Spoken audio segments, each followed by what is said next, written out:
So a lot of people have been wondering about ZeRo's video buffing Jigglypuff. I myself was wondering, would this work to improve Jigglypuff as a viable tournament character? So I rewatched the video over and over and over again to have a good idea of what ZeRo had in mind as seen by this note sheet. So would it work? That's what has me curious, so let's dive straight in.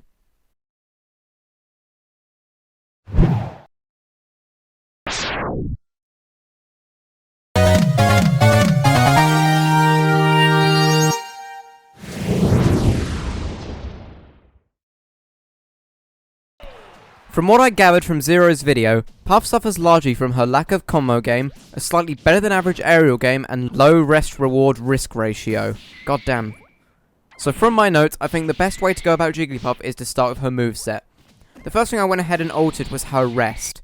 ZeRo noted how it was not powerful enough, so for this one I increased the damage and knockback, as well as increased the hitbox size, so the move is much more usable and has a better chance of a positive result when used. I should also note, with every change I test to ensure nothing goes wrong or nothing becomes too overpowered. I have a ton of versions with different alterations to perfect this. With that sorted, the next thing to fix was to increase damage ever so slightly on the forward air, neutral air and up air as well, and their hitbox size. This goes along with ZeRo's opinion, as it makes approaching Jigglypuff more terrifying, as opposed to a balloon waiting to be punted to space.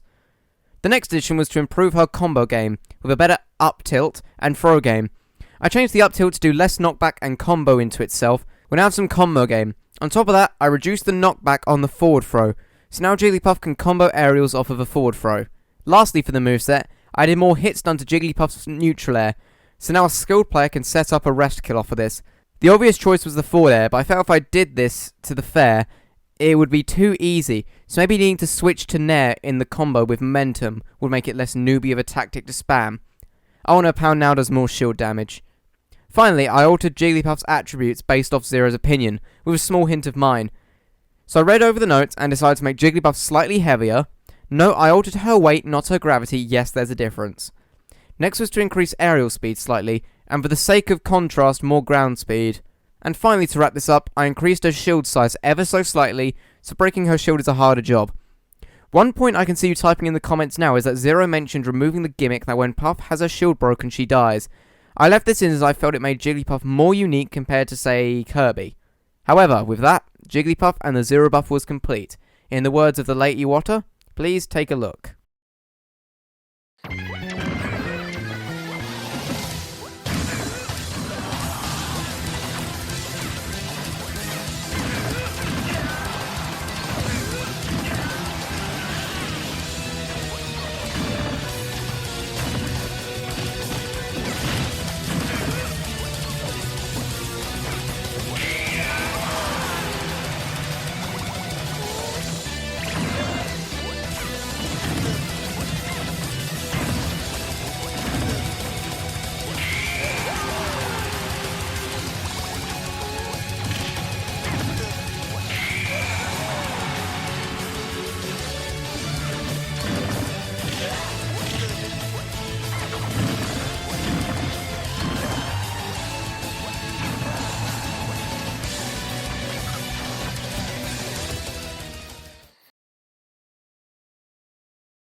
Well, that was the ZeRo buff. Hope you all found this entertaining, as I imagine some will disagree with my changes, and that's completely fine, we all have our own opinions. If you enjoyed this, please consider subscribing to show your support, and follow me on Twitter for updates on what I'm up to. Have a good one, ladies and gentlemen.